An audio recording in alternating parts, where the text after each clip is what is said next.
चलिए बेटा, अब आज के लेक्चर में जो हम लोग डिस्कशन करने वाले हैं that is second chapter of inorganic chemistry, chemical bonding. और ये बहुत ही इंपॉर्टेंट चैप्टर है इनऑर्गेनिक केमिस्ट्री के लिए। प्रीवियस चैप्टर जो हमने पढ़ा था दैट वाज पीरियोडिक टेबल, और पीरियोडिक टेबल के अंदर हम लोगों ने लास्ट में जो टॉपिक पढ़ा था दैट वाज इलेक्ट्रोनेगेटिविटी। और याद करिए इलेक्ट्रोनेगेटिविटी किसकी प्रॉपर्टी थी? बॉन्डेड एटम्स की। उस टाइम पर मैंने आपको बोला भी था कि हम लोग जैसे ही नेक्स्ट चैप्टर पे मूव करेंगे तो हम बॉन्ड्स के बारे में पढ़ेंगे। बेसिक आइडिया आप लोगों को सबको है केमिकल बॉन्ड क्या होता है। तो अब यहां पर बॉन्डेड एटम्स की प्रॉपर्टी को डिफाइन करने के लिए हमें जरूरत पड़ती है बहुत सारी जगह पर इलेक्ट्रोनेगेटिविटी की। खैर वो सब बात की बातें हैं, पहले हम जनरल डिस्कशन स्टार्ट कर रहे हैं केमिकल बॉन्डिंग के ऊपर। चैप्टर बहुत इंपॉर्टेंट है। अगर मैं बात करूं इनऑर्गेनिक के 15 क्वेश्चंस अगर एग्जाम में आते हैं तो आउट ऑफ 15 4 to 5 क्वेश्चन आपको केमिकल बॉन्डिंग से देखने को मिल जाते हैं, उसकी प्रॉपर्टी पे बेस देखने को मिल जाते हैं। ध्यान से समझिएगा चैप्टर को। सबसे पहले starting with the definition, chemical bonding या केमिकल बॉन्ड होता क्या है? तो बेसिकली बॉन्ड क्या है? दो चीजों को आपस में जोड़ के रखने वाले पॉइंट को हम लोग क्या बोलते हैं बेटा? बॉन्ड। तो ऐसा कोई भी एक अट्रैक्शन, भाई दो चीजें आपस में कब जुड़ी होंगी? जब दोनों के बीच में कुछ अट्रैक्शन होगा। तो यहां पर केमिकल फोर्स ऑफ अट्रैक्शन, ऐसा कोई फोर्स ऑफ अट्रैक्शन जो दो स्पीशीज को, दो या दो से ज्यादा स्पीशीज को एक साथ होल्ड करके रखे, बाइंड करके रखे, उसे हम लोग क्या बोलते हैं? Chemical bond. अब वो दो या दो से ज्यादा स्पीशीज कुछ भी हो सकते हैं, ध्यान रखें। दो एटम्स हो सकते हैं, दो मॉलिक्यूल्स हो सकते हैं, एटम आयन हो सकता है, कुछ भी हो सकता है। तो इस अट्रैक्शन को जो इनको होल्ड करके रखेगा उसे हम लोग डे टू डे लैंग्वेज में क्या बोल देते हैं बेटा? Chemical bond. चलिए केमिकल बॉन्ड के लिए कंडीशन को समझने की कोशिश करें। कॉज ऑफ केमिकल कॉम्बिनेशन, अब ये पॉइंट क्या है उसको समझा रहा हूं, ध्यान से सुनिएगा। एक्चुअल में पीरियोडिक टेबल में जितने भी एलिमेंट्स हैं हम लोग जानते हैं जनरली उसमें से ग्रुप 18 इनर्ट गैस हमें आइसोलेटेड फॉर्म में मिलता है, अकेला मिलता है जनरली। लेकिन बचे हुए जो एलिमेंट्स हैं वो ज्यादातर एलिमेंट्स आपको नेटिव फॉर्म में नहीं मिलते, अकेले नहीं मिलते, वो कंबाइंड फॉर्म में मिलते हैं, बॉन्डेड फॉर्म में मिलते हैं। तो ऐसी क्या जरूरत पड़ी कि नोबल गैस तो हमें आइसोलेटेड मिला लेकिन बचे हुए जो एलिमेंट्स हैं वो जनरली बॉन्डेड फॉर्म में मिलते हैं। जैसे सोडियम अकेला नहीं मिलेगा, NaCl फॉर्म में, सोडियम ऑक्साइड फॉर्म में मिलेगा आपको। क्लोरीन अकेला Cl एटम नहीं मिलेगा, Cl2 मिलेगा आपको। तो ऐसी क्या जरूरत पड़ी कि उन्होंने बॉन्ड्स बनाए? उन रीजन को हम लोग समझने की कोशिश कर रहे हैं और उसी रीजन को हम लोग क्या बोल रहे हैं बेटा? Cause of chemical combination. ध्यान से सुने। पहला reason, tendency to acquire the state of minimum energy या मिनिमम पोटेंशियल एनर्जी। क्या मतलब हुआ इसका? तो देखें, when two atoms approach each other then the nucleus of one atom attracts electron of another atom. ध्यान से सुने क्या कहने का मतलब है। सपोज ये एटम ए का न्यूक्लियस और ये उसका इलेक्ट्रॉन है, और इसी तरह से यहां पर एटम बी का न्यूक्लियस है और उसका इलेक्ट्रॉन है। This is atom A, this is atom B. ठीक है, अभी दोनों अकेले अकेले हैं। जब एटम अकेला होता है तो उसके अंदर एनर्जी बहुत ज्यादा होती है। ये एटम ए की एनर्जी बहुत ज्यादा, एटम बी की एनर्जी बहुत ज्यादा। दोनों एटम अगर एनर्जी ज्यादा है, एक बात बताना, अगर किसी चीज में एनर्जी ज्यादा है, जैसे हमारे अंदर एनर्जी बहुत ज्यादा है, किसी दिन हम लोग बहुत एनर्जेटिक फील कर रहे हैं तो हम एक जगह टिकेंगे या घूमेंगे फिरेंगे, इधर उधर दौड़ भाग करेंगे। तो बेटा अगर किसी चीज में एनर्जी ज्यादा तो वो स्टेबल नहीं होता है ना, वो मूव करेगा, रैपिड रैंडम मोशन वगैरह दिखाएगा। तो उस वजह से जब ए और बी अकेले हैं, इनमें एनर्जी बहुत ज्यादा है, एनर्जी ज्यादा है, तो ये घूमते फिरते एक दूसरे के आमने सामने आ गए। आमने सामने आने से क्या हुआ बेटा? ए के इलेक्ट्रॉन पे बी के न्यूक्लियस का अट्रैक्शन जाएगा क्योंकि प्लस माइनस को अट्रैक्ट करेगा। भाई इसके न्यूक्लियस ने, ए के न्यूक्लियस ने खुद के इलेक्ट्रॉन को अट्रैक्ट कर रखा है, बी के न्यूक्लियस ने खुद के इलेक्ट्रॉन को अट्रैक्ट कर रखा है। लेकिन जैसे ही एटम ए आया बी के सामने तो बी का न्यूक्लियस जो पॉजिटिव चार्ज है उसका काम है नेगेटिव चार्ज को अट्रैक्ट करना, तो बी का न्यूक्लियस ए के इलेक्ट्रॉन को अट्रैक्ट करने की कोशिश करेगा। अब ए ने देखा कि भाई ये न्यूक्लियस मेरे इलेक्ट्रॉन को अट्रैक्ट कर रहा है, तो ए क्या करेगा? ये छोड़ेगा थोड़ी, ये इसका न्यूक्लियस भी सामने वाले के इलेक्ट्रॉन को अट्रैक्ट करने की कोशिश करता है। मतलब यहां पर आपको क्या देखने को मिल रहा है? Force of attraction. FA लिखने का मतलब है फोर्स ऑफ अट्रैक्शन की बात कर रहे हैं। ए का न्यूक्लियस बी के इलेक्ट्रॉन पे और बी का न्यूक्लियस ए के इलेक्ट्रॉन पर क्या लगा रहा है? Force of attraction. बट साथ ही साथ ये दोनों न्यूक्लियस जो है पॉजिटिव इनके बीच में क्या होगा? रिपल्शन। और ये दोनों इलेक्ट्रॉन जो है नेगेटिव इनके बीच में भी क्या होगा? रिपल्शन। मतलब यहां पर फोर्स ऑफ अट्रैक्शन के साथ साथ क्या वर्क कर रहा है? Force of repulsion. अब अगर दोनों एटम को पास आना है तो आपको एक बात समझ में आ जाएगी कि दोनों पास तभी आ सकते हैं जब क्या ज्यादा होगा, फोर्स ऑफ अट्रैक्शन, और अट्रैक्शन ज्यादा हो गया, दोनों पास आएंगे, दोनों के बीच में क्या बन जाएगा, बॉन्ड बन जाएगा, केमिकल बॉन्ड बन जाएगा। देखिए second point, nucleus and electrons of both atoms repel each other. इसका कहने का मतलब है nucleus and nucleus of both atom and electrons of both atom repel each other. तीसरा point, if the net force of attraction, if there is net force of attraction मतलब attraction repulsion को subtract किया तो net जो value आई, अगर वो attraction ज्यादा हुआ तो attraction ही आएगा, तो net attraction होने पर क्या होने वाला है, then total energy of the system decreases and a chemical bond is formed। अगर net repulsion और attraction में से attraction हुआ तो दोनों एटम पास आएंगे। आप सुने, पास आए तो बॉन्ड बन गया, बॉन्ड की डेफिनेशन पढ़ रही। लेकिन ये जो पॉइंट आपको दिया है, ये जो बात लिखी हुई है, total energy of the system decreases, ये क्या है, दोनों एटम अकेले थे, इसकी एनर्जी बहुत ज्यादा, इसकी एनर्जी बहुत ज्यादा, एनर्जी ज्यादा थी तो दोनों घूमते फिरते एक दूसरे के सामने आ गए। एक दूसरे के सामने आए तो इसके न्यूक्लियस ने इसके इलेक्ट्रॉन को अट्रैक्ट किया, इसके न्यूक्लियस ने इसके इलेक्ट्रॉन को अट्रैक्ट किया, दोनों में अट्रैक्शन हुआ, रिपल्शन हुआ, लेकिन पावरफुल मान लिया कौन है अट्रैक्शन। तो बताइए, जब जब अट्रैक्शन होगा, ये याद करिए, जब जब अट्रैक्शन होगा एनर्जी रिलीज होगी। तो ये और ये, इनमें जब अट्रैक्शन हुआ तो दोनों की कुछ अमाउंट ऑफ एनर्जी रिलीज हो गई। अगर वो एनर्जी रिलीज हो गई तो उस रिलीज एनर्जी के बारे में ही यहां बोल रखा है कि total energy of the system decreases.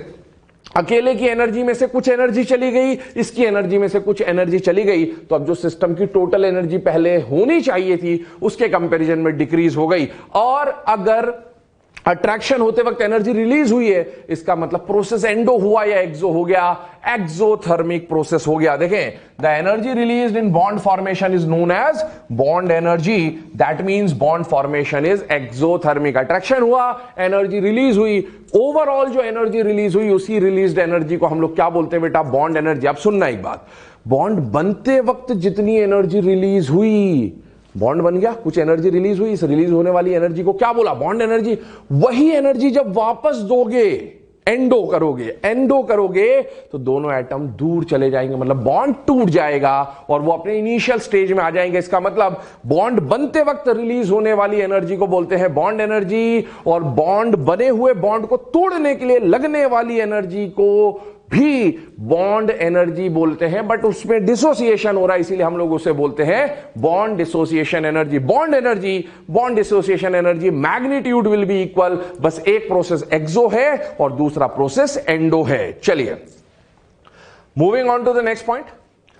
ये जो एनर्जी की बात करी, इससे रिलेटेड एक ग्राफ दिया हुआ है एनसीईआरटी के अंदर, जब आप देखेंगे, that is energy versus distance graph.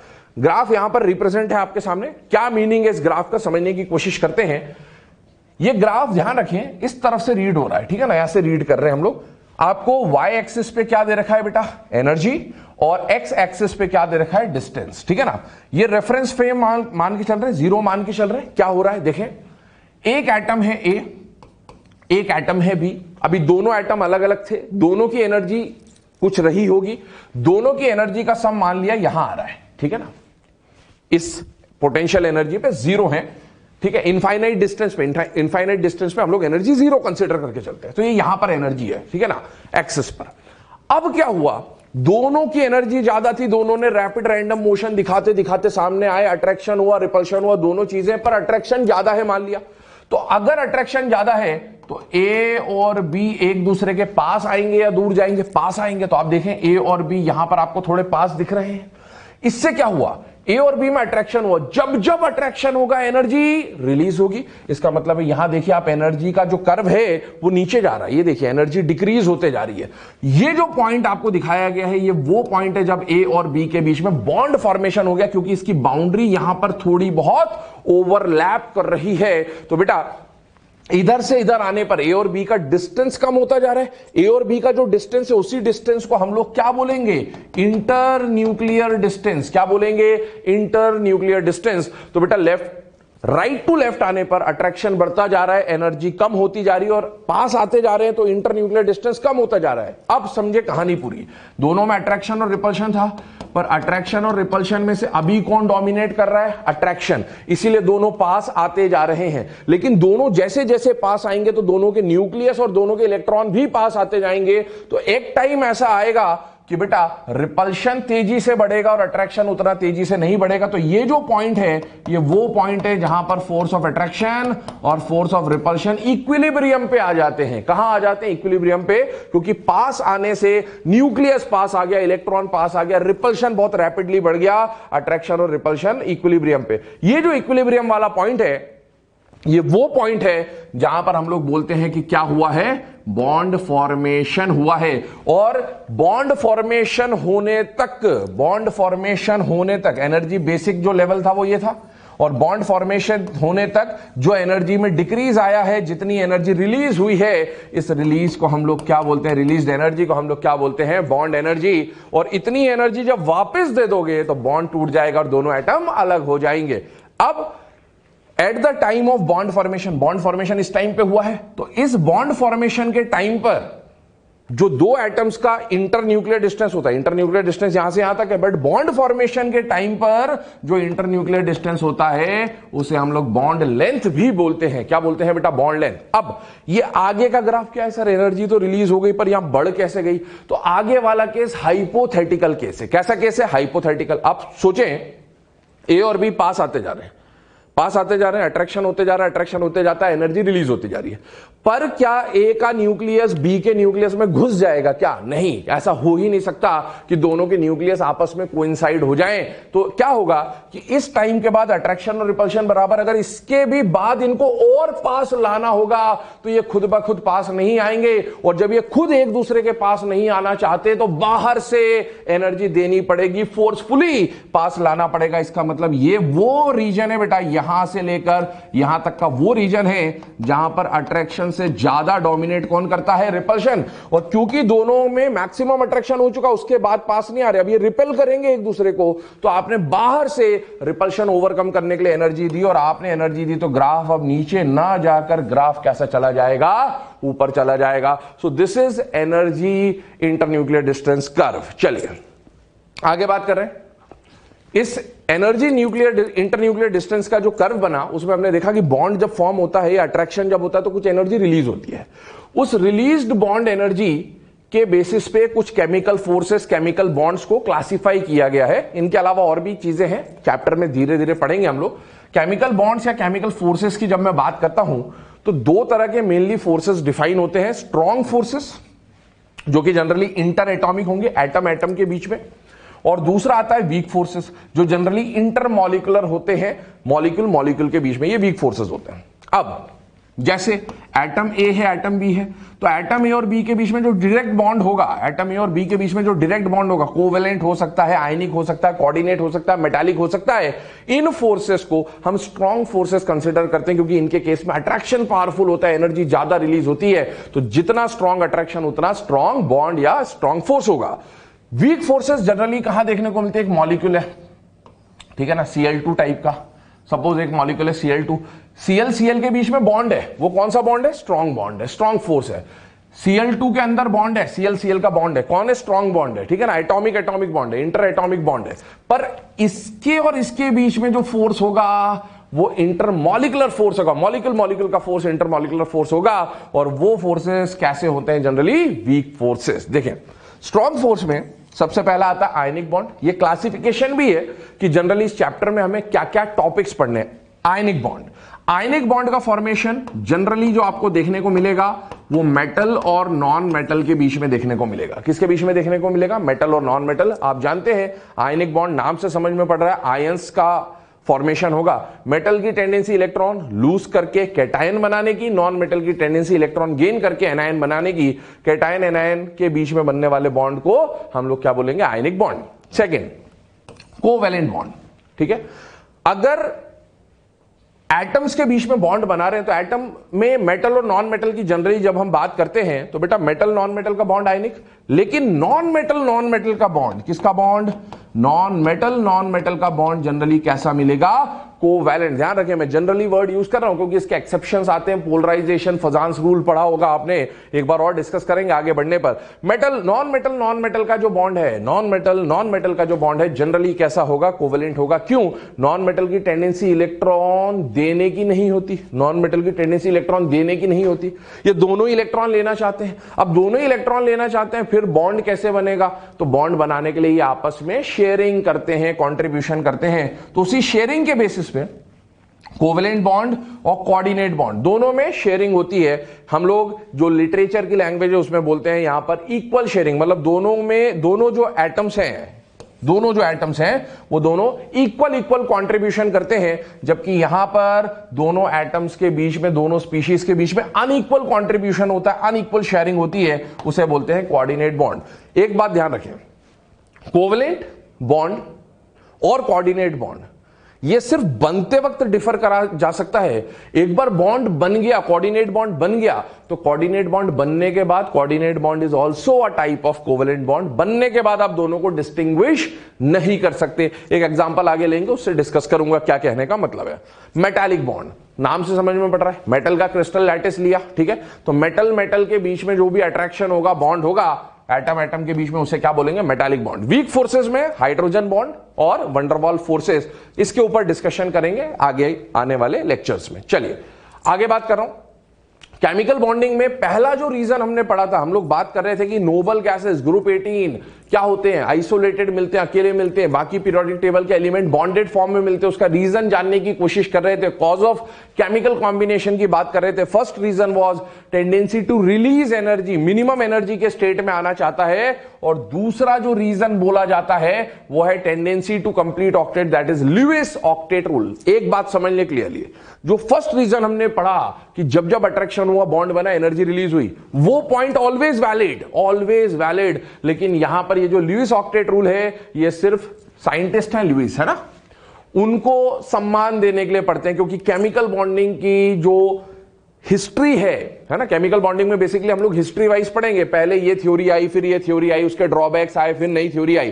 तो ये one of the earliest theory, one of the first theories में से लुईस ऑक्टेट रूल है, और इससे बहुत सारे इनिशियल लेवल पे बहुत सारी चीजें हम लोग समझा सकते हैं, इसलिए हम लुईस ऑक्टेट रूल पढ़ते हैं। बट ये 100% ट्रू नहीं है, ध्यान रखें, रूल लिखा है, लॉ नहीं लिखा है, रूल है, तो इससे कुछ चीजें समझ में आएंगी, बट बहुत सारी चीजों को ये फॉलो नहीं करेगा, इसीलिए लुईस ऑक्टेट रूल के बहुत सारे एक्सेप्शंस भी हमें देखने को मिलते हैं। चलिए पहले लुईस ऑक्टेट रूल के अकॉर्डिंग बात करते हैं।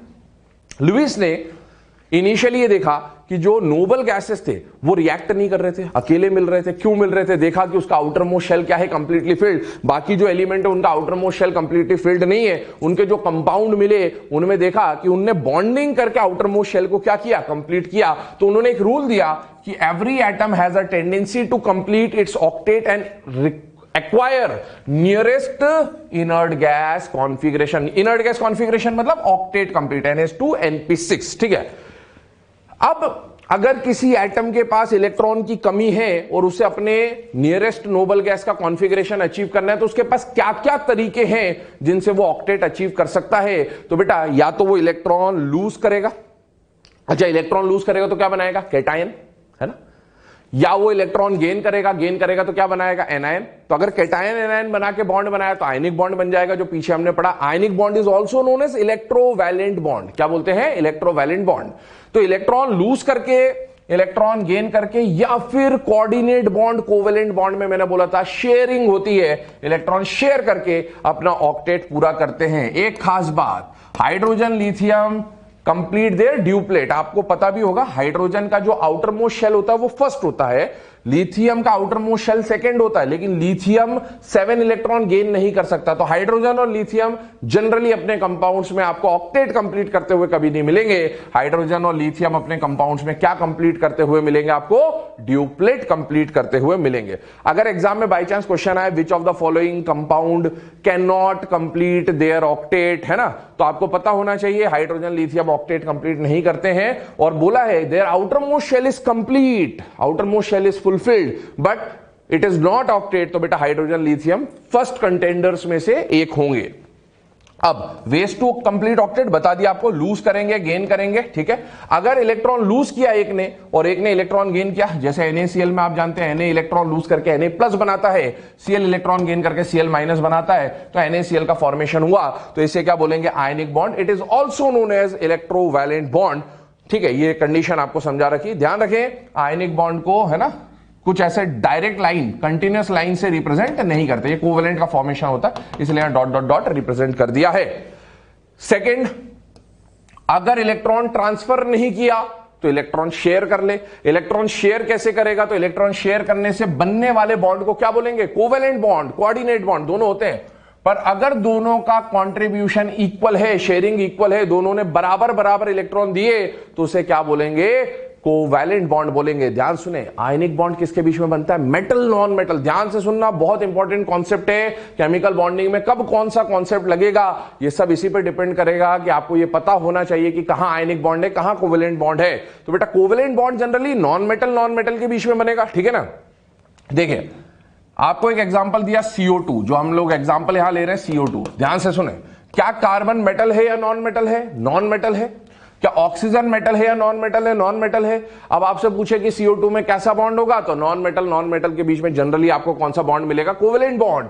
कोवैलेंट बॉन्ड कैसे बनता है, ट्रांसफर से या शेयरिंग से, शेयरिंग से। तो शेयरिंग की कंडीशन देखें, कार्बन के वैलेंस शेल में कितने इलेक्ट्रॉन है बेटा, 4, और ऑक्सीजन के वैलेंस शेल में कितने इलेक्ट्रॉन है, 6। ऑक्सीजन के वैलेंस शेल में 6 electron. Electron dot structure, Lewis structure आपने जूनियर क्लासेस में पढ़े होते हैं। बेटा कार्बन को ऑक्टेट करने के लिए 2 इलेक्ट्रॉन शेयर करने पड़े, यहां पर कार्बन को फिर से 2 इलेक्ट्रॉन शेयर करने पड़े, तो कार्बन ने टोटल 4 इलेक्ट्रॉन शेयर करे और इंडिविजुअल ऑक्सीजन ने 2-2 इलेक्ट्रॉन शेयर करके अपना ऑक्टेट पूरा करा।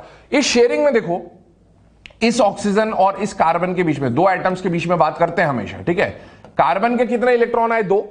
ऑक्सीजन के कितने इलेक्ट्रॉन आए, 2।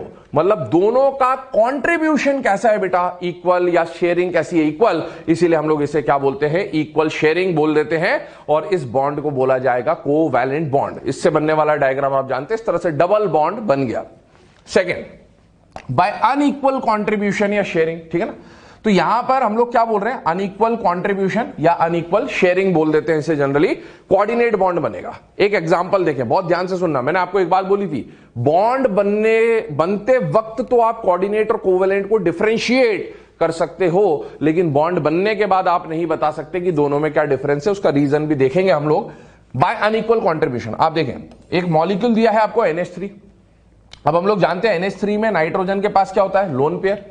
और यहां पर साथ में कौन आ गया, H+ के पास, इसके पास है लोन पेयर, ठीक है ना। NH3 में नाइट्रोजन के पास क्या है, लोन पेयर। और H+ के पास, अभी हमने पिछली क्लास में लुईस बेसिक स्ट्रेंथ की बात करी थी, H+ के पास क्या है, खाली डब्बा। अब दोनों को बॉन्ड बनाना है, तो बॉन्ड बनाने का क्या तरीका होगा, तो बेटा नाइट्रोजन अपना लोन पेयर इसके साथ क्या कर लेगा, शेयर कर लेगा। बट इस बार, ठीक है ना, हम लोग कहने, लैंग्वेज जो होती है बोलने की, वो ये होती है कि नाइट्रोजन अपना लोन पेयर डोनेट कर देता है हाइड्रोजन को, तो इसे हम लोग क्या बोल देते हैं, डोनर। और H+ ने लोन पेयर एक्सेप्ट किया तो क्या बोल देते हैं, एक्सेप्टर। लेकिन ध्यान रखें, डोनेट करने का मतलब ये नहीं है कि H+ को दे दिया और H+ अपने घर ले गया इलेक्ट्रॉन, नहीं।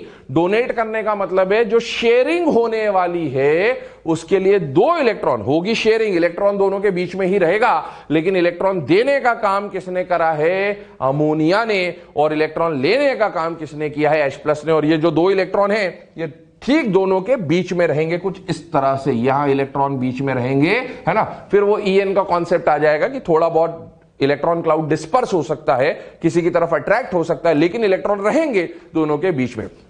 इसी वजह से ये जो कोऑर्डिनेट बॉन्ड है, it is also known as donor acceptor bond, या coordinate bond is also known as dative bond, क्योंकि यहां पर इलेक्ट्रॉन का डोनेशन हो रहा है। Donation in the sense sharing के लिए डोनेशन हो रहा है। अब आप देखो, इसमें हाइड्रोजन ने एक भी इलेक्ट्रॉन शेयरिंग में कंट्रीब्यूट नहीं किया, पर दोनों इलेक्ट्रॉन कहां से आए, अमोनिया से आए। तो इसका मतलब है यहां पर अनइक्वल कंट्रीब्यूशन या अनइक्वल शेयरिंग है, और ऐसे बॉन्ड को हम लोग क्या बोल देते हैं बेटा, कोऑर्डिनेट बॉन्ड। अब ध्यान से सुने, कोऑर्डिनेट बन गया, ये बॉन्ड बन गया, ठीक है ना।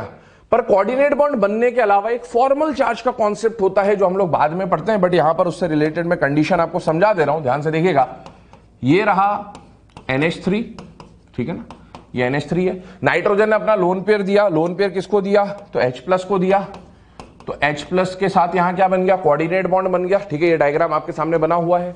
अब हुआ क्या, H पे प्लस दिख रहा है, बट एक बात समझे, क्या जो दोनों इलेक्ट्रॉन थे वो नाइट्रोजन ने दिए? यस, हाइड्रोजन ने कोई इलेक्ट्रॉन अपना कंट्रीब्यूट नहीं किया। इसका मतलब है नाइट्रोजन के पास जितने इलेक्ट्रॉन होने थे उससे एक कम हो गया, और उससे कम हो गया इसका मतलब है नाइट्रोजन पर कैसा चार्ज डेवलप हो जाएगा, पॉजिटिव। और हाइड्रोजन ने एक एक्स्ट्रा इलेक्ट्रॉन लिया तो उसके ऊपर कैसा चार्ज डेवलप हो जाएगा, नेगेटिव। इसका मतलब है ओवरऑल ये प्लस और ये माइनस कैंसिल हो जाएंगे और पॉजिटिव चार्ज किस पे आ जाएगा, नाइट्रोजन पे। और इस कोऑर्डिनेट बॉन्ड को अब हम कोवेलेंट बॉन्ड में रिप्रेजेंट कर सकते हैं। मतलब यही स्ट्रक्चर इस तरह से भी रिप्रेजेंट हो जाएगा, H H H H। ध्यान रखें, कोऑर्डिनेट और को कोवेलेंट में बदल दिया है और N पे क्या आ जाता है, प्लस। तो बेटा बॉन्ड बनते वक्त तो आपको पता रहेगा कि कोऑर्डिनेट है, लेकिन बॉन्ड बनने के बाद फॉर्मल चार्ज एडजस्टमेंट की वजह से कोऑर्डिनेट और कोवेलेंट में डिफरेंशिएट नहीं किया जा सकता। चलिए आगे बढ़ रहे हैं। अगला, अभी हम लोगों ने ऑक्टेट रूल की बात करी कि एटम बॉन्ड बनाने के लिए जो रीजंस हैं उसमें से एक तो एनर्जी लूज करना, जो कि इंपॉर्टेंट है, बेसिक फंडा वही है। ऑक्टेट रूल बोला, ल्यूइस ऑक्टेट रूल मैंने बोला, यह हर जगह अप्लाई नहीं होता। तो बेटा ल्यूइस ऑक्टेट रूल कहां कहां अप्लाई नहीं होता, इसके ऊपर बहुत क्वेश्चंस पूछे जाते हैं एग्जाम में। तो इसको हम लोग पढ़ रहे हैं एक टॉपिक के अंदर, known as exception to octet rule या ल्यूइस ऑक्टेट रूल। क्या क्या एक्सेप्शन हो सकते हैं? पहला केस, ऑक्टेट रूल का एक्सेप्शन कहने का मतलब क्या, अगर किसी एटम के आउटर मोस्ट शेल में 8 इलेक्ट्रॉन है तो वो ऑक्टेट रूल फॉलो कर रहा है। अब अगर उसके पास 8 इलेक्ट्रॉन से कम हो जाए तो वो ऑक्टेट रूल फॉलो नहीं करेगा, और 8 इलेक्ट्रॉन से ज्यादा हो जाए तो भी वो ऑक्टेट रूल फॉलो नहीं करेगा। तो पहले हम इन दो बेसिक पॉइंट पे बात करेंगे। ऐसे स्पीशीज जहां पर सेंट्रल एटम के पास आउटर मोस्ट शेल में 8 से कम इलेक्ट्रॉन हो, उन्हें कहा जाता है इलेक्ट्रॉन डेफिशिएंट स्पीशीज या फिर हाइपोवैलेंट स्पीशीज। उन्हें बोला जाता है इलेक्ट्रॉन डेफिशिएंट स्पीशीज या फिर हाइपोवैलेंट स्पीशीज। ध्यान रखें, तो molecule in which central atom has less than 8 electron in its outer most shell are known as hypovalent species. अब एग्जांपल्स की बात करें तो क्या आ सकते हैं यहां पर, देखिए जैसे एक एग्जांपल आपको दिया यहां BeCl2, ठीक है ना, BeCl2। ध्यान से सुनो, मैंने अभी बोला था आयनिक बॉन्ड, कोवेलेंट बॉन्ड। बेटा बेरिलियम क्या है, मेटल। क्लोरीन क्या है, नॉन मेटल। सर आपने तो बोला था मेटल नॉन मेटल का बॉन्ड कैसा होना चाहिए, आयनिक होना चाहिए, पर इन दोनों के बीच में यहां पर जो बॉन्ड दिखा रखा है वो कैसा दिखा रखा है, कोवेलेंट। ये क्या चमत्कार है सर? तो याद करें, मैंने बोला था जनरली ऐसा होता है, एक्सेप्शंस होते हैं कुछ, और खासकर जो एक्सेप्शन हमारे काम में आएंगे सिलेबस में, ध्यान से सुनिएगा, लिथियम, बेरिलियम, मैग्नीशियम, एल्यूमिनियम। कौन कौन से एक्सेप्शंस काम में आएंगे, किन मेटल्स के एक्सेप्शन काम में आएंगे? Lithium, beryllium, magnesium, aluminium. इनके क्या? तो इन सबके CVI, इन सबके क्लोराइड, इन सबके ब्रोमाइड, इन सबके iodide. Lithium, beryllium, magnesium, aluminium के क्लोराइड, सबके क्लोराइड, सबके ब्रोमाइड, सबके आयोडाइड। बेटा ये मेटल्स हैं, ये नॉन मेटल्स हैं। मेटल नॉन मेटल का बॉन्ड कैसा होना चाहिए, आयनिक। बट ये जो कंपाउंड्स आपको मिलेंगे ये आयनिक ना हो के आपको क्या मिलेंगे, कोवैलेंट। इनिशियली इस बात को आप ध्यान रखें, इसका रीजन हम लोग बाद में पढ़ेंगे फजांस रूल में। देखिए, तो BeCl2, बेरिलियम का क्लोराइड क्या होना चाहिए था, मेटल नॉन मेटल के कारण आयनिक होना चाहिए था, पर कैसा होता है, कोवैलेंट, एक्सेप्शनल है। तो बेटा ये जो BeCl2 बना, इसमें बेरिलियम की बात कर रहा हूं। बेरिलियम के आउटर मोस्ट शेल में कितने इलेक्ट्रॉन होते हैं, 2। क्लोरीन के आउटर मोस्ट शेल में कितने इलेक्ट्रॉन होते हैं, 7। बट ऑक्टेट कंप्लीट करने के लिए हम लोग जानते हैं कि क्लोरीन जब भी साइड एटम में आता है, क्लोरीन सिंगल बॉन्ड बनाता है। जितने भी हेलोजन है अगर साइड एटम में तो कैसा बॉन्ड बनाते हैं, सिंगल। तो बेटा 2 सिंगल बॉन्ड का फॉर्मेशन हुआ। अब बेरिलियम के पास at the end after the bond formation कितने इलेक्ट्रॉन हो गए, 4, पर उसका ऑक्टेट कंप्लीट नहीं हुआ। तो ऐसे स्पीशीज जिनके पास 8 से कम इलेक्ट्रॉन होते हैं उन्हें हम लोग क्या बोलते हैं, इलेक्ट्रॉन डेफिशिएंट या हाइपोवैलेंट। साथ ही साथ ऑक्टेट से कम होने के कारण इनके पास कुछ वेकेंट ऑर्बिटल होंगे, और वेकेंट ऑर्बिटल में ये किसी से लोन पेयर एक्सेप्ट कर सकते हैं, और जो लोन पेयर एक्सेप्टर होते हैं they are also known as Lewis acid, acid acceptor. ध्यान रखें, लोन पेयर एक्सेप्टर को ल्यूइस एसिड कहा जाता है। और एग्जांपल देखें, एल्यूमिनियम, बॉन्ड्स को भी पहचानने की कोशिश करें। एल्यूमिनियम मेटल है या नॉन मेटल है, मेटल। क्लोरीन क्या है, non metal. Metal non metal का बॉन्ड क्या होना चाहिए, आयनिक। लेकिन एल्यूमिनियम का क्लोराइड क्या होता है, ब्रोमाइड क्या होता है, आयोडाइड क्या होता है, कोवेलेंट। तो ध्यान रखें कोवेलेंट बॉन्ड होगा। अब एल्यूमिनियम के वैलेंस शेल में कितने इलेक्ट्रॉन होते हैं, 3। क्लोरीन साइड एटम में हर क्लोरीन कैसा बॉन्ड बनाएगा? सिंगल। 3 क्लोरीन है तो 3 इलेक्ट्रॉन का कंट्रीब्यूशन करेगा, टोटल हो गया 6। मतलब ये 8 से कम है, 8 से कम है तो ये ऑक्टेट रूल का एक्सेप्शन है। और कौन सा एक्सेप्शन है? हाइपोवैलेंट एक्सेप्शन है। BF3, BBr3, BCl3 सारे के सारे एक्सेप्शन। बोरॉन 3, तीनों फ्लोरीन सिंगल बॉन्ड, 3 + 3 6, अगेन 6 आएगा यहां पर। SnCl2, ठीक है, Sn के वैलेंस शेल में कितने इलेक्ट्रॉन है? 4, ठीक है ना, कार्बन फैमिली का मेंबर है। और 2 क्लोरीन सिंगल बॉन्ड बनाएंगे, कितना हो गया? 6। All these are exceptions of octet rule. ये सब किस कैटेगरी में आएंगे बेटा? इलेक्ट्रॉन डेफिशिएंट या हाइपोवैलेंट। और ये सारे के सारे किसकी तरह काम कर सकते हैं? Lewis acid. चलिए moving on to the next part. अभी हमने 8 से कम वाले पढ़े, दूसरा केस क्या हो सकता है? 8 से ज्यादा, ठीक है। इलेक्ट्रॉन रिच मॉलिक्यूल्स या हाइपर वैलेंट मॉलिक्यूल्स की बात कर रहा हूं। Molecule in which central atom has more than 8 electron are known as, in the outer most shell are known as hyper valent electron rich, या फिर इन्हें, इन मॉलिक्यूल्स को एक्सपांडेड ऑक्टेट स्पीशीज भी बोला जाता है। क्या बोला जाता है? Expanded octet. ऑक्टेट से ज्यादा एक्सपांड कर गया।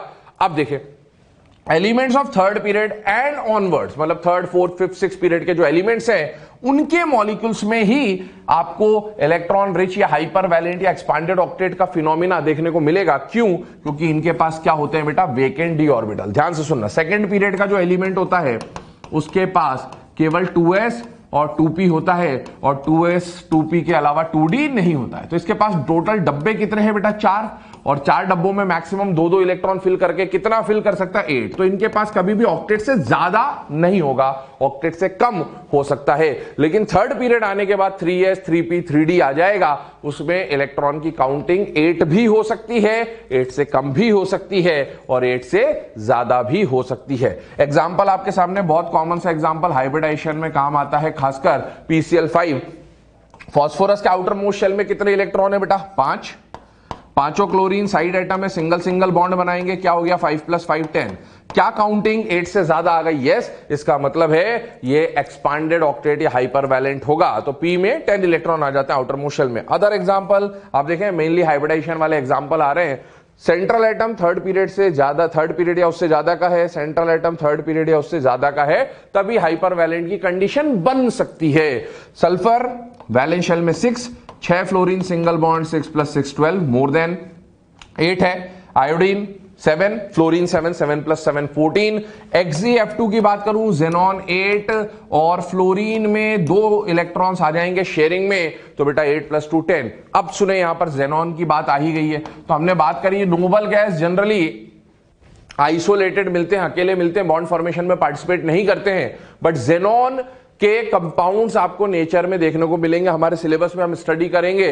जेनॉन के जब कंपाउंड्स बनेंगे तो जेनॉन अपना कंपाउंड जनरली आपको जब भी दिखेगा तो उस कंपाउंड में जेनॉन के साथ फ्लोरीन या ऑक्सीजन का होना जरूरी है, क्योंकि जेनॉन को बॉन्डिंग में इन्वॉल्व कराने के लिए हाईली इलेक्ट्रोनेगेटिव एटम, और हम जानते हैं जेनॉन के अलावा जो फ्लोरीन और ऑक्सीजन है, फ्लोरीन और ऑक्सीजन पीरियोडिक टेबल के 2 मोस्ट इलेक्ट्रोनेगेटिव एलिमेंट है। तो जेनॉन जब भी कंपाउंड बनाते हुए दिखेगा आपको जेनॉन का कंपाउंड फ्लोरीन या ऑक्सीजन के साथ ही मिलेगा। अगर आपको कभी बोल दिया जाए Xe2 की तरह की क्या XeCl2 बनता है, बिल्कुल नहीं, जेनॉन के साथ कंपाउंड में ऑक्सीजन या फ्लोरीन का होना बहुत जरूरी है। चलिए, अब एक्सेप्शन में मोर देन 8, लेस देन 8 हमने पढ़ा। इसके अलावा अब यहां पर कुछ हम लोग एक खास, सबसे खास टाइप का क्वेश्चन जिसके ऊपर बनता है, बहुत बार एग्जाम में आया, वो है ऑड इलेक्ट्रॉन स्पीशीज। इसके बारे में बात करेंगे। नाम से समझ में आ रहा है, ऐसे मॉलिक्यूल्स, अभी तक हम क्या कर रहे थे कि हम मॉलिक्यूल के सेंट्रल एटम के इलेक्ट्रॉन्स को काउंट कर रहे थे बॉन्डिंग के बाद कि वो 8 है, 8 से कम है या 8 से ज्यादा है। यहां पर हम पूरे मॉलिक्यूल के इलेक्ट्रॉन्स को काउंट करेंगे। ध्यान रखिएगा, पूरे मॉलिक्यूल्स को, central as well as side. अगर उस काउंटिंग का जो सम है वो कैसा आ जाता है? ऑड नंबर, ऑड मतलब 1 3 5 7 टाइप का आ जाता है, तो ऐसे मॉलिक्यूल्स, ऐसे स्पीशीज को ऑड इलेक्ट्रॉन स्पीशीज बोला जाएगा। और हम ऑक्टेट रूल की बात करें, अगर 1 3 5 7 आया तो बेटा इसमें 8 कभी भी आ नहीं सकता, क्योंकि जो 8 वैल्यू है, 8 नंबर है, वो इवन नंबर है। और यहां पर हम कौन से स्पीशीज देख रहे हैं? Odd electron. तो ये कभी भी ऑक्टेट रूल को फॉलो नहीं करेंगे। अब इनके बारे में एक बहुत खास बात है, ध्यान से देखिए इस पॉइंट को। Due to presence of unpaired electron, क्योंकि इनके पास ऑड नंबर है, तो एक ना एक इलेक्ट्रॉन, कम से कम एक इलेक्ट्रॉन, एक से ज्यादा हो सकते हैं, कम से कम एक इलेक्ट्रॉन ऐसा होगा जो अनपेयर्ड बचेगा और अनपेयर्ड इलेक्ट्रॉन रखने वाले स्पीशीज को क्या बोला जाता है? पैरामैग्नेटिक स्पीशीज बोला जाता है। एग्जांपल आपके सामने आ रहा है NO, NO2, ClO2, ClO3। NO2 example लेकर समझा रहा हूं, ध्यान से सुनिएगा किस तरीके से इसको सॉल्व किया जा सकता है। NO2 दो तरीके होते हैं जहां से आप ऑड इलेक्ट्रॉन स्पीशीज है या नहीं है। एग्जाम में क्वेश्चन कैसा आएगा? Which of the following species is an odd electron species. Check कैसे करना है? चेक करना है एक तो टोटल इलेक्ट्रॉन्स है ना, और एक वैलेंस इलेक्ट्रॉन के बेसिस पे। दोनों बेसिस में कैसे भी चेक कर ले, आंसर का जो नंबर आएगा वो ऑड आएगा। देखिए नाइट्रोजन के टोटल इलेक्ट्रॉन हम लोग जानते हैं 7, और एक ऑक्सीजन के पास 8 इलेक्ट्रॉन होते हैं, तो दो ऑक्सीजन के पास 16 इलेक्ट्रॉन होंगे। काउंटिंग करेंगे कितना आ जाएगा? 23। क्या ये 23 एक ऑड नंबर है या नहीं है? इससे पता चल गया कि ये कैसा स्पीशीज है? ऑड इलेक्ट्रॉन स्पीशीज है। या फिर टोटल इलेक्ट्रॉन नहीं निकालना है तो सिर्फ आउटर मोस्ट शेल के इलेक्ट्रॉन, वैलेंस इलेक्ट्रॉन देखकर भी आप सॉल्व कर सकते हैं। नाइट्रोजन के आउटर मोस्ट शेल में कितने इलेक्ट्रॉन है बेटा? 5। ऑक्सीजन के आउटर मोस्ट शेल में कितने इलेक्ट्रॉन होते हैं? 6। एक ऑक्सीजन के आउटर मोस्ट शेल में अगर 6 इलेक्ट्रॉन है तो बेटा दो ऑक्सीजन के आउटर मोस्ट शेल में टोटल हो जाएंगे 12 इलेक्ट्रॉन। 12 + 5 किया कितना आ जाएगा? 17। दोनों की काउंटिंग अलग है, 23 और 17 पर है ये भी ऑड और ये भी नंबर कैसा है बेटा? ऑड नंबर है। तो दोनों में से किसी भी तरीके से आप सॉल्व कर सकते हैं। आपको ऑड नंबर अगर मिल जाता है ऐसा करने पर तो वो सारे स्पीशीज कैसे कहलाएंगे?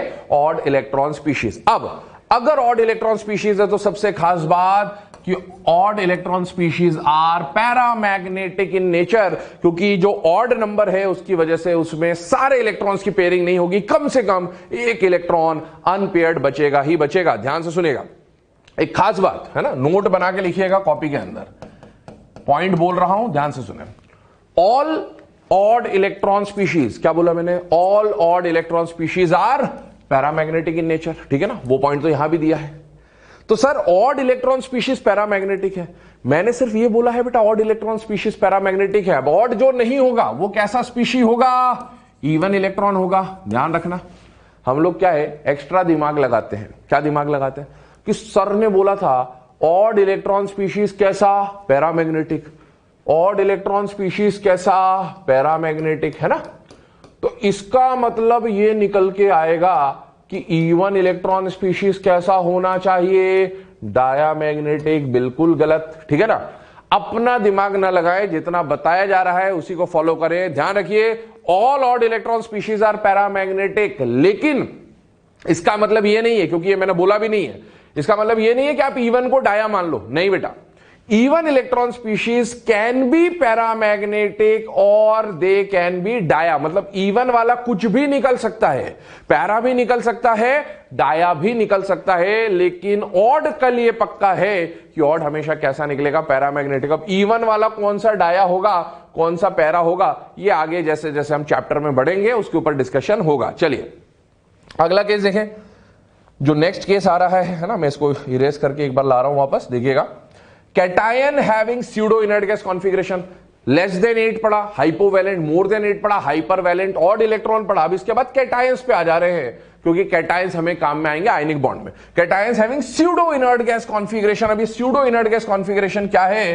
तो इन कैटायंस को 18 इलेक्ट्रॉन कैटायंस भी बोलते हैं। क्या बोलते हैं? 18 electron cation, but 18 total count नहीं है, 18 इलेक्ट्रॉन आउटर मोस्ट शेल की बात हो रही है। और ये तभी होगा जब आउटर मोस्ट शेल में S, P और D सब भरे हों। अगर ये सारे भरे हैं सेम शेल के अंदर, है ना, यहां पर नंबर कुछ भी है, n-1 ले रहा हूं, तो इन सबका सम कितना आ जाएगा? 18 आ जाएगा। एग्जाम्पल देखें, Zn+2, Cd+2, Hg+2, जिंदगी कबाड़ा हो गई, +2 आ रहा है सब पे। क्यू अजियांटी ग्रुप 11 है, +1 आ रहा है। ये सारे pseudo inert gas configuration follow करेंगे। कैसे फॉलो करेंगे देख ले।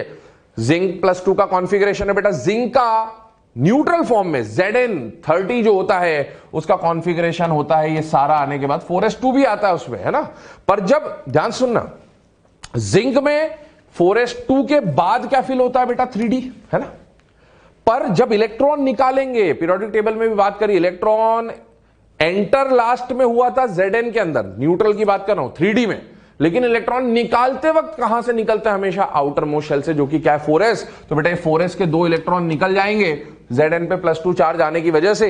और अब जो आप कंडीशन देखोगे तो इसमें सबसे लास्ट जो शेल आपको दिख रहा है उसका हाईएस्ट नंबर क्या है बेटा 3, और उसमें टोटल इलेक्ट्रॉन s2p6d10 की वजह से क्या आ रहे हैं 18। तो ऐसे केटायन जिनके आउटर मोस्ट शेल में आपको 18 इलेक्ट्रॉन दिख जाए उन्हें क्या बोलेंगे, उनकी कॉन्फ़िगरेशन को क्या बोलेंगे, pseudo inert gas configuration. Pseudo inert gas क्यों बोला? इनर्ट गैस वो होती है जिनका आउटर मोस्ट शेल फुलफिल्ड होता है। तो बेटा यहां पर भी एसपीडी फुलफिल्ड है, लेकिन इनर्ट गैस के केस में आउटर मोस्ट शेल में कितने इलेक्ट्रॉन होने चाहिए 8, यहां पर कितने आ रहे हैं 18। मतलब ये दिख रहा है इनर्ट गैस जैसा, है नहीं, क्योंकि इनर्ट गैस के लिए सिर्फ S2p6 होना चाहिए या एडिशनली D10 है, इसीलिए इसको स्यूडो इनर्ट गैस कॉन्फ़िगरेशन बोलेंगे। तो बेटा ये कंडीशन यहां पर आ रही है। और देखिए आउटर मोस्ट शेल में 8 है या 8 से डिफरेंट इलेक्ट्रॉन है, 8 से डिफरेंट है, मतलब ये भी ऑक्टेट रूल को फॉलो नहीं कर रहा। और एक और केस आता है जो जनरल है, that is 9 to 17 electron cations. तो देखें ऐसे केटायन जिनके आउटर मोस्ट शेल में 9 से 17 हो, तो ऑब्वियसली ये भी 8 की काउंटिंग में नहीं आ रहा, तो ये भी ऑक्टेट रूल के एक्सेप्शन होंगे।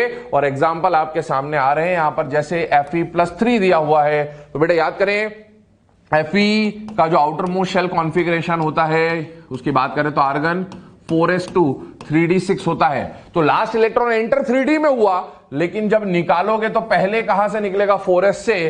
तो बेटा यहां 4s के जो 2 इलेक्ट्रॉन थे वो तो चले गए, पर +3 है तो एक और इलेक्ट्रॉन निकलेगा।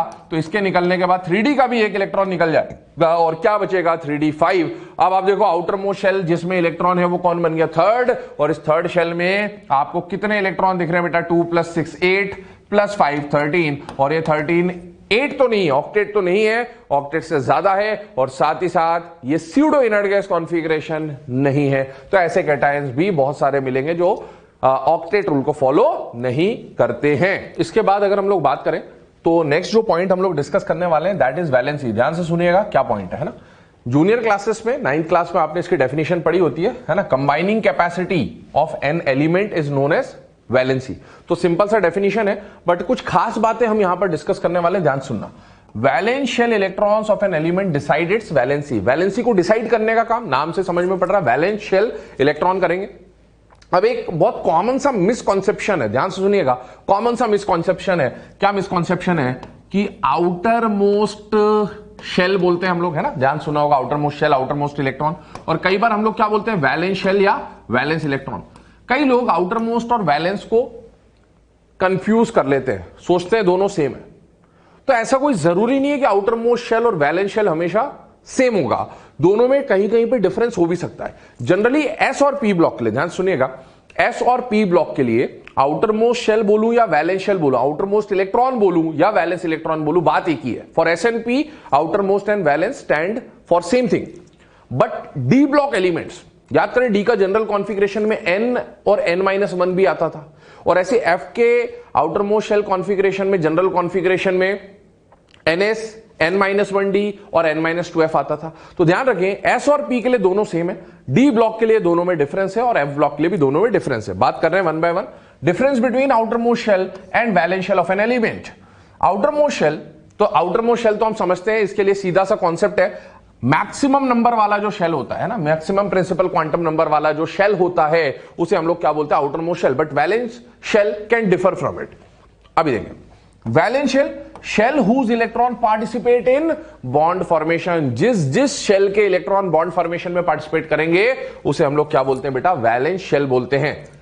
For S and P block element outer most shell and valence shell are same. जैसे एग्जांपल भी आपको दे रखा है, सोडियम की बात करें, कॉन्फ़िगरेशन है सोडियम का आउटर मोस्ट शेल, है ना, मैक्सिमम प्रिंसिपल क्वांटम नंबर क्या दिख रहा है बेटा 3, और इसी 3s को या थर्ड शेल को हम लोग क्या बोलेंगे, आउटर मोस्ट शेल, और इसी को हम लोग क्या बोलेंगे, वैलेंस शेल। और आउटर मोस्ट इलेक्ट्रॉन कितने हैं 1, वैलेंस इलेक्ट्रॉन भी कितने 1। एस और पी के लिए हमेशा ये क्या होता है, सेम। जैसे पी का एक एग्जांपल, पी ब्लॉक का एक एग्जांपल लिया, फास्फोरस, आउटर मोस्ट शेल कौन सा है बेटा, maximum principal quantum number that is 3s 3p।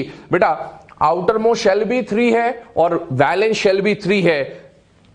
Electron देखिए आउटर मोस्ट शेल में 2 + 5 7, वैलेंस शेल के इलेक्ट्रॉन भी 7, सॉरी वैलेंस शेल के इलेक्ट्रॉन भी 7, सॉरी यहां पर मिसप्रिंट है एक, है ना, चेक कर लीजिएगा।